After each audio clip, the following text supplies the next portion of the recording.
Hi, today is September 13th, 2024, and here are my poems for the day. The first one is poem number 1425 for the year, Finding. I wasn't looking for myself when I found myself on 6½ Avenue, but sometimes one finds oneself when one is not looking. Poem number 1426, Rag Envy. The present poem was envious of the rag of the previous poem. The present poem had recently learned the word rag, which refers to the uneven side of a text grouping. When text is justified at the left margin, the rag is on the right side. The previous poem's rag formed an almost perfect horizontal parabola, whereas the present poem's rag was ragged and rough and really looked like shit. The present poem was full of shame about it, but then the present poem caught a glimpse of the following poem and felt much better. Poem number 1427, the following poem.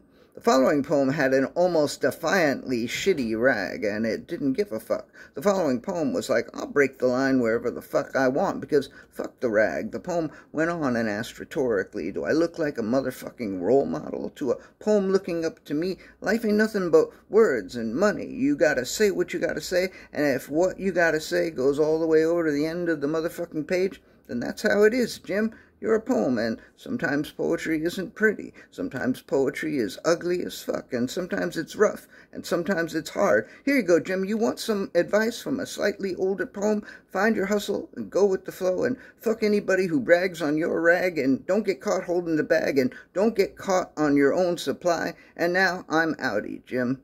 Goodbye. Poem number 1428, Jim the Poem.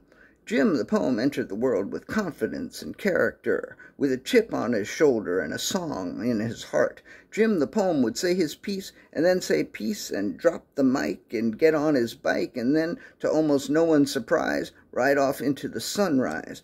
What Jim the poem said fucked with nobody's head, but rather instead served as the daily bread that fed the masses and got them up off their lazy asses. And before Jim left, he said, "Motherfuckers, it's on." And he lit a match and set a fire to some hearts, and then Jim the poem was gone. And the last poem of the day, poem number 1429, Tomorrow's Poems. While the poet was asleep, tomorrow's poems had printed themselves out and scattered themselves all over the floor. And the poet was like, motherfuckers, I just straightened out this room just last night, and now you motherfuckers have made a brand new goddamn fucking mess. I'm not cleaning this shit up. Fuck you motherfuckers. Pick yourself up. I don't have time for this. But once the poet had done their meditation and calmed down a bit, they were like, actually, this is kind of convenient. Here you all are, 7 of you, ready to go. I'll just put you away, and then tomorrow, all I'll have to do is proofread. Most of my work for tomorrow is done, so actually, thank you, poems. But then, tomorrow, when the poet woke up, the poems were gone. The poet had to start again, just like any other day. But surprisingly, they were okay with that. Surprisingly, they were okay. All right, thank you. That's it. I appreciate you.